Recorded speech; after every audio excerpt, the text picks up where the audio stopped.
All right, let's look at some chord forms, chord voicings, and how to spell those in the key of B flat in a 12-bar blues. Naturally, the chords that we're going to spell here are going to apply to any key anywhere on the fretboard. Okay, so underneath your fingers, when we're in the key of B flat, you should have the Mixolydian mode that the seventh chord comes from, and you should have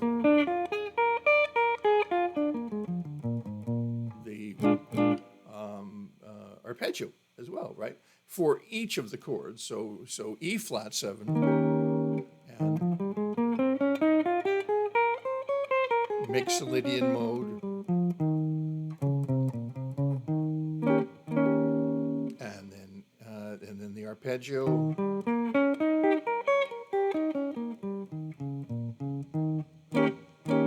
and then the F,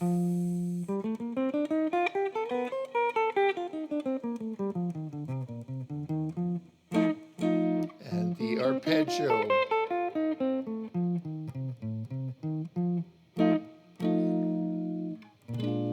All right. So moving on from there, what we want to do is spell a new chord, and if you think, oh man, I already know that chord, hang it anyway because I know that you're going to learn something. So first of all, we're going to take a look at a ninth chord, spelling a ninth chord, and in order to spell that chord, we're going to count using the Mixolydian mode because that's where these chords come from, right? So in the case of E flat, we're going to play an E flat 9.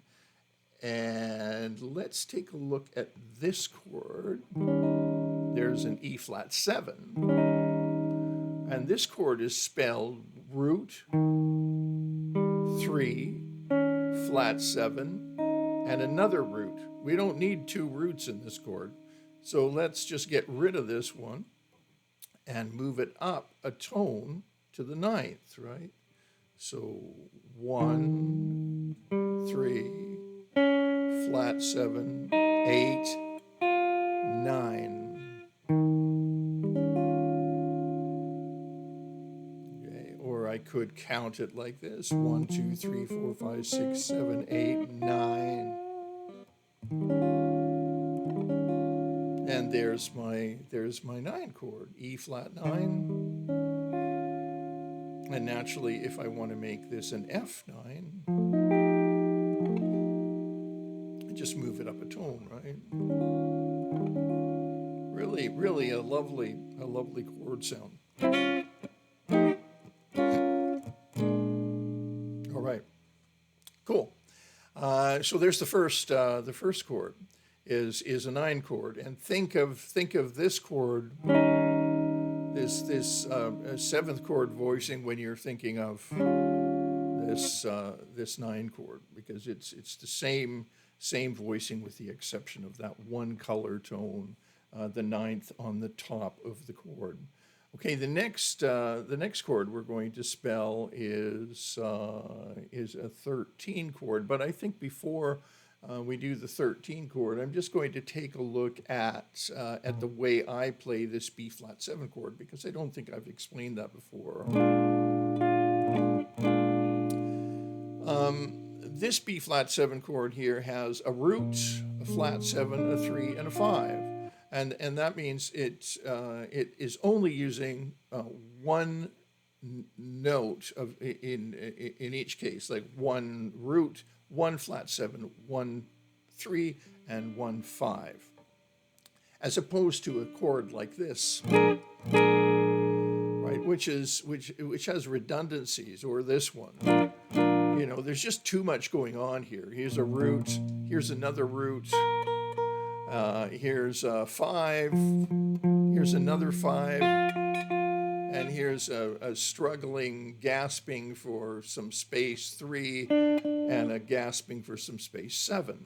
When in fact, flat 7, when in fact those notes are the defining notes of the chord. It's not that or the defining note of the chord, the elegantly defining notes of this chord are the flat 7 and the flat 3. And those are the notes that you want to give some space.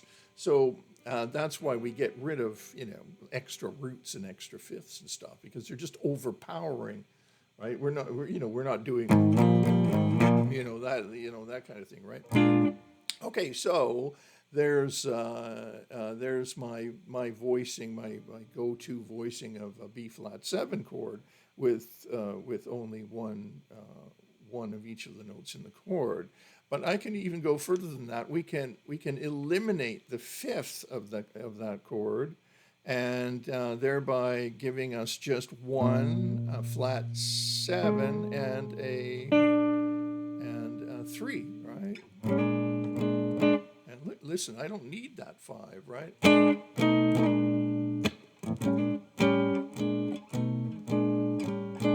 let's check this out.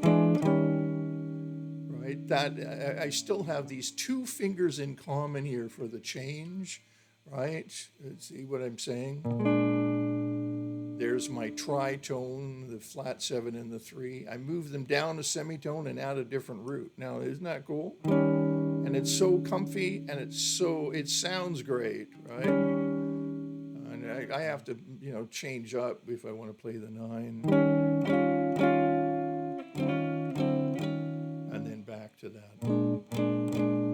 Okay, so that's a little explanation in terms of nice abbreviated balanced chord sounds. That's what you should always be looking for. Try to get rid of these, great big bulky things. Let the bass player take care of the roots. All right, and the next chord, right, is the 13. So we want to do a B flat 13. So I've already said that here's the sound of the chord. Right, it's in the flat 7 and the 3. And so all I really have to do on top of those is add the color of the 13. And in order to find the 13, I'll use the Mixolydian mode. 1, 2, 3, 4, 5, 6, 7, 8, 9, 10, 11, 12, 13. Lo and behold, there it is. Add the tritone. And there it is, right? A nice, balanced, super simple to play 13 chord. And now, if I go to the 9 chord, as we did before, I can also play this as a 13, and I have some more counting to do. 1, 2, 3, 4, 5, 6, 7, 8, 9, 10, 11, 12, 13. There's my 13.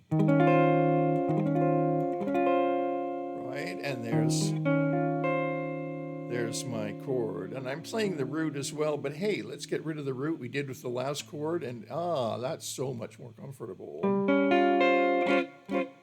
Right, there's my 13, there's my F13, there's my E flat 13, and here's my 3 note 13 with the eliminated root, right, and just using the 3, the flat 7, and the 13. All right. Now another cool thing, and we don't need to do any more colors right now. But one of the most effective things to do in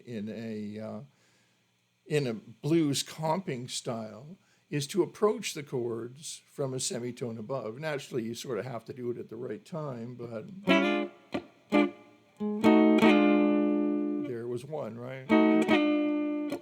And then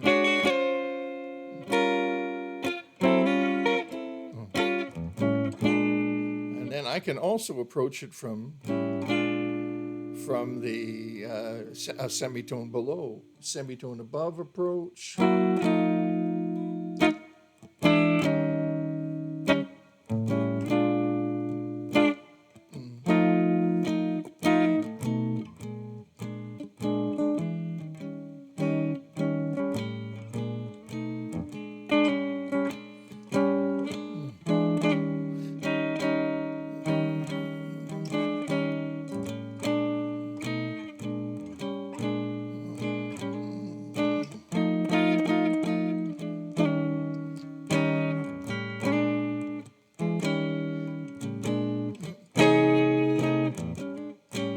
you get the idea, right?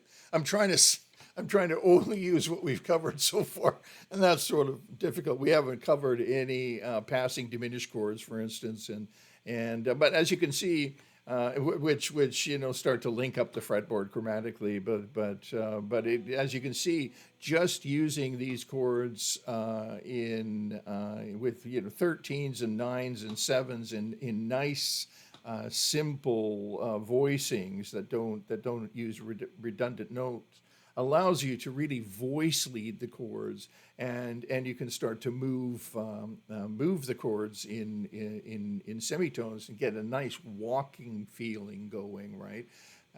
So good. I hope that that was a help to you, and helps explain how things are put together. And thanks for stopping by. If this is if you like this, like it.